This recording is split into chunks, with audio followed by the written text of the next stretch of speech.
Ayun po, kahit na lagi po ako napapagalitan, nananahit po si tito. Kasi tito po. Saka po yung mga anak po kasi na mababait po.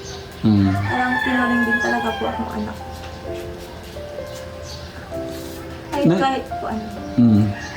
Nagsisikap naman po ako mag-aral para maging proud po sila sa akin. Ang sarap sa pakiramdam naman. Yung hindi mo kadugo, pero ginagawa lahat para maging proud po kayo. Tsaka sabi ko, pag dumating kayo dito sa bahay, bumalik kayo, may mga trabaho kayo, magaganda yung mga itsura ninyo. Hindi yung darating ka dito, tita, wala akong pambili ng gatas yung anak ko. Ayoko, sabi ko, gusto ko pag dumating kayo dito, maganda yung buhay ninyo. Sa akin po, pag may pagkakataon na kahit na mahirap na mahiwalay sa mga magulang, kung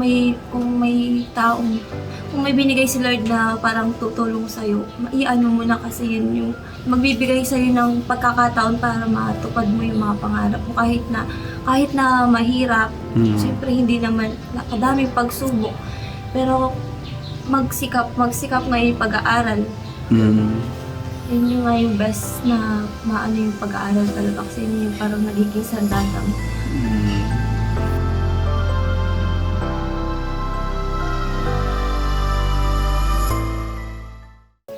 Okay, sabi ni Kuya, alaga niya dati si... Dito, lapit ka kay Kuya. Dito, lapit ka. Oh. Hindi, alaga. Tsaka smiling face. Alaga namin, tapos nagpunta siya sa kanila. Pero dito siya, nung bakasyon nga, nung pandemic, nagpunta siya, walang pasok, pumunta siya kay tito niya. Kaya napunta siya doon. Okay, si ate, pangalan? Maricar, Ilan taon ka na? 16 years. Okay. Ano yung gusto mong sabihin kay Tito, kay Kuya? Sana po gumaling na po siya. Si ate naman, pangalan niya, Maribel po. si Ate Bel. Ilan taon ka na? 21. Tapos sabi ni Ma'am, ba't gusto ko tawagin yun na si Ma'am na nanay o Mama, Papa, ganun. Parang mas ma-feel ni Tita na yung talagang ano. Oo. Kasi ang turing ko sa kanila, anak na talaga. Oo. Na kaya nga minsan nakukwento ko sa mga kapitbahay ko, kung minsan pinagbubisitan nila ako, feeling ko talagang ako yung nanay nila. Kung minsan may nakasimangot sila, parang yung mga anak ko noon, sabi ko. Kaya pakiramdam ko talagang nanay talaga ang turing nila sa akin. Ako naman talagang anak naman ang turing ko sa kanila. Hindi iba ang tingin ko sa kanila. Hindi alaga, anak na talaga ang turing ko sa kanila. Si Ate Bel. Ate Bel, yan ang gusto mong sabihin kay Mama at Papa mo. Tumata yung Mama at Papa mo. Thank you po sa mula po nung maliit pa lang po ako, inalagaan na po nila ako. Tapos yung mga sakripisyo po nila, alam ko po kung gano'n. Kahit atigas yung ulo ko po, Yung bata, siyempre hindi maaalis talaga. Part na ng Tayo namang mga magulang, dapat patuloy ho tayo doon sa paggaboy. Kasi talagang may itatama tayo doon sa paglaki ho nila eh. Yun naman ho kasi instant, pagka sinabi natin, wag na mag-cellphone, ulit pa rin ho kasi yan. Hanggat sa maging matured na tayo. Pero maganda doon sa pagkakamali natin, wag na tayong uulit kasi alam naman natin na mali yun. Ayun po, kahit na lagi po ako napapagalitan, nananahit po si tito. Kasi tito po. Saka po yung mga anak po kasi na mababait po. Parang tinuring din talaga po akong anak. Kahit po ano. Nagsisikap naman po ako mag-aral para maging proud po sila sa akin. Ang sarap sa pakiramdam naman. Yung hindi mo kadugo, pero ginagawa lahat para maging proud po kayo. Tsaka sabi ko, pag dumating kayo dito sa bahay, bumalik kayo, may mga trabaho kayo, magaganda yung mga itsura ninyo. Hindi yung darating ka dito, tita, wala akong pambili ng gatas yung anak ko. Ayoko, sabi ko, gusto ko pag dumating kayo dito, maganda yung buhay ninyo. Tsaka ang ganda niya, oh. Ang kinlose up ko kategram para makita niya. Lahat sila maganda. Oo. Eh, napansin ko parang ito. Yun nga sabi ko pagka nagbakasyon na, Itong yan, bakasyon. patitingnan natin. Pina-check up na namin yan eh. Pina-check up na ng anak ko nung dumating Pinaano, yung pina-check up niya. Pina-blood test nila. Yung doktor naman sabi niya, ano sabi? Hindi man daw po nakamatch na ano po sa goiter yung dugo. Kaya pinapabiopsy po yan. Pinapabiopsy. Sabi nung anak ko, baka kung uuwi kami ng December, ipabiopsy natin. Kaya lang, pa-check up muna namin kasi sa bakasyon, para malaman o kung makuha siya sa gamot, para maano namin. Sabi ko sa bakasyon. Kailan lang namin napansin na lumaki na eh? 3 days ago? At yun, 1 week, di ba? 1 week? 1 week. Oo. Lumalaki. Lumalaki siya ta. Ngayon lang siya lumaki. Nung una, ganyan lang siya. Pero Yan, ganyan lang. pina-check Yan. up siya ng anak Ito ko. rin oh, may ganyan din oh. Oy, si Marika. O kaya nga, sabi May namin, kulang din napansin niya no? siguro, ano lang, nasa lahi ninyo. Kaya lang, nung nakita namin medyo lumaki. Kaya sabi ko, pagka sa bakasyon, pa-check up natin. Ito, ganyan siya no, ganyan kalaki. Kaya pina-check up na siya ng anak ko nung dumating sila. Oh, ayan po ko telegram eh. Pwede tingala ka ng konti. Medyo ngayon eh. Ayan siya. Tapos ganun mo. Tapos tingala ka. Ayan po ko telegram. Kay Ate Bel, ito kasi kwento ng buhay.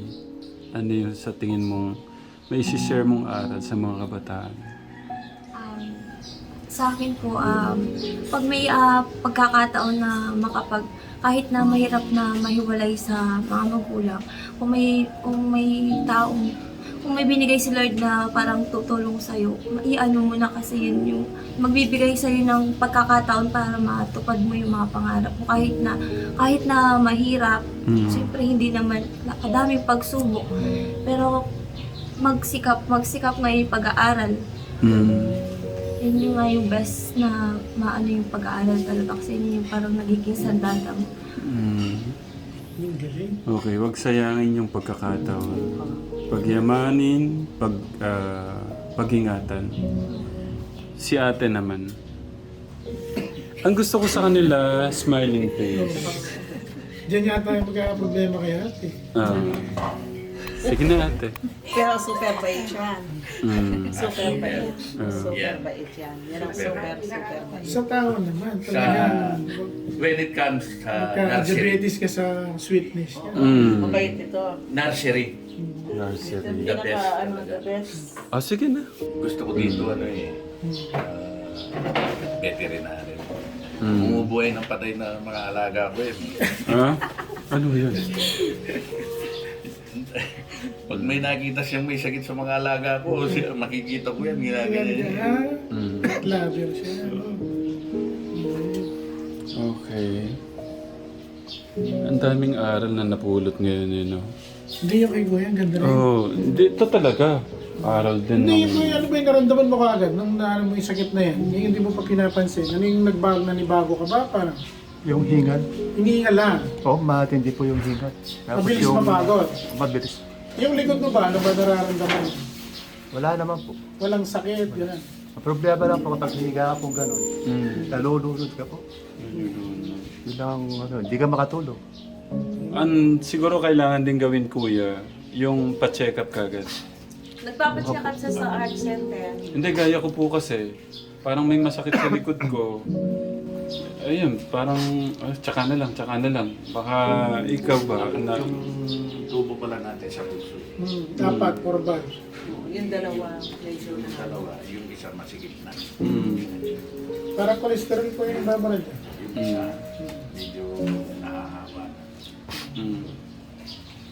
Tapos dahil tapos na po yung mga clearance ko po sa art center, waiting po ako sa operation.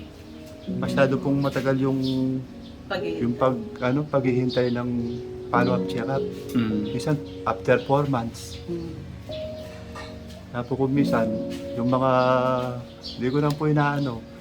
Wala na po ako nakakasabay na dati ko pong kasabayan sa pagpapacheck up. Hindi ko po alam kung nangamatay na po o ano. Ben! Kaya sana ko, kahit kay Sir Rapi. Rapi, matulungan niya yung kapatid ko na maoperahan Abo. sa heart center. Pwede pa ulit yun. Sir Rafi, humihingi po kami ng tulong sa inyo na sana matulungan niyo yung kapatid ko na maoperahan po siya kaagad sa heart center. Meron na po kaming mga mga passes na Clearance. may mga clearance May na mga po. clearance na. Naka-line up na po ako. For operation na po. Pero ang dami nyo rin palang responsibilidad eh, no? Nag-intend lang po kami. Tapos si ate yung sa leeg niya. Tapos pinag-aaral na, no? Yun lang, yun. Yung sinasabi ko, nakuha pa nila tumulong ka na. Pero ako kahit pa paano, Kuya Ben, paano nga, bigyan mo nga ng 10,000 si Kuya tsaka 10,000 si ate. Kahit pa paano. Si ate din, dapat, Pagpa-check. gusto ko mapatignan mo, ha? Alam ko, mayaman sila tita, pero Mayaman. Mayaman Gusto lang po ko- kami sa pagtulong. gusto ko, Kasi actually, hindi lang sila yung natulungan ko. Marami din ako ngayon, no? Marami din ako From natulungan na beginning, estudyante. Pag marami nakita kami ko yung pinag-aaral. estudyante ko na medyo luma yung damit, at saka yung ano na siya, tatanungin ko yung bata. Pangilan na to? Anong trabaho ni Jenny. tatay? Anong Ha? trabaho ni nanay? Pag sinabi niyang wala pong trabaho, ganon, kumusta yung buhay niyo? Pag sinabi niyang mahirap po, madam, alutin ko na po siyang titira dito. Marami na po ako kahit tanong po sa mga kasama ko. thank you po. Marami na po akong mapagtapos ng high school. Malay mo, Tito. Kaya lang pag natapos na po sila ng high school, kinukuha ng mga magulang para magtrabaho. Pero pag nakita ko po talaga yung estudyante ko na naghihirap, kinukuha ko po talaga kahit na nagsisiksikan kami dito. Malay mo, Kabataan. papansin ni Rapitol po yung panawagan niya. Sana po. Baka ito na yung Oo, ito blessing na po ni yung Kuya. blessings para Hindi naman po talaga ito yung pinunta namin dito eh. Hindi ito. Hindi sila. Iba po talaga yung Sa, vlog. sa pilitan pa na gusto ko lang ma-share yung kwento ng buhay ni Sila Tito. talaga sigad para sila yung Mm.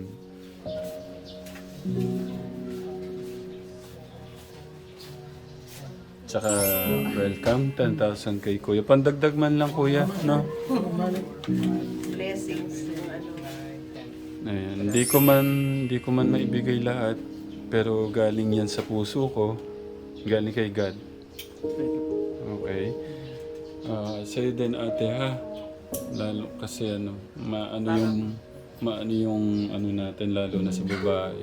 Yung mga lumalaban sa laban lang ha. Sa pangarap mo, alam ko ginagawa mo yung best mo, hindi lang sila tita, tito. Pero tawagan na silang nanay, tatay. Alam ko ginagawa mo yun dahil sa mama at papa mo. Yung talagang mama at papa mo. Tsaka sa mga kapatid mo. Pero gusto ko makita yung kiss nila sa nanay. Okay lang ba? Sige. Mwah. Si ate. Mwah. Kay Totoy. Ano ba kayo? Yun nga yung gusto ko sa kanila. Smiling face. Sige na. First time mo akong ikikis. Sige na. Huwag kayong mahiya. Sige na, punta na kayo kay tita. Isa, ikaw, hindi mo pa ako kinikis. Tignan niyo. Sige na, kiss nyo na si Tito. Nung birthday ko, kinis ako dito. Mwah. Si ate. Kay nanay, kay tatay, anong pakiramdam? Masaya. Di ba? Yan lang. Yun lang, hindi mababayaran ng salapi yun, yung paghalik nyo na yun, yung pakiramdam, yung mararamdaman nila doon sa kiss nyo. Kasi sila, hindi man kayo galing sa dugo nila, pero turing na sa inyo, parang dugot laman na. Kaya wag kayong mahiyang mag-thank you, mag-kiss. Kahit di naman madalas, kahit yung aalis lang kayo, galing si Simba, malaking bagay yun, no? Pasasalamat, pagpapakita ng respeto at paggalang yun sa kanila. Kuya, laban lang. Nandyan ang ating Diyos. Huwag kayong bibitaw sa ating Diyos. Minsan sabi nga tayo lang ang bumibitaw kaya may mga ganyang pagsubok na dumarating. Pero napakalaking aral yung natutunan ko sa'yo, Kuya. May kasama ako dyan, no? Yung 10,000 galing sa akin, yung 10,000 galing kay Tita Nikki Aseñas. No? Welcome. At galing yan sa ating Diyos. Pagmamahal ng ating Diyos yan sa inyo. Kaya huwag tayong bibitaw sa Kanya. Laban lang. Okay. Ang ganda ng aral ng buhay. Kunin mo siya ng close-up na natin. Si ate, oh. Ayun Kasi na. natin mo sa YouTube. Ang ganda ng smile nila. Bakit gano'n? Bakit smiling face ka? Alam mo ba yung mukha mo parang si Angelina Jolie yung dito yung part. Oh. Tapos ito parang si ang kita ko kanina si Lobby po. Hindi. Nagkamali ka, sir. Sino po? Tingnan mo, ha? Imagine mo. Iba na. Alawi. Ayaw nga! Yung kapatid! Iba na ba? Oh. Pwede ka na maglaba ngayon. Para di na Paano? Kasi Di na kayo dito manangali. parang makarami po kami. Ikutin, dahil yung 5 pa. Napa... Paano? Thank you!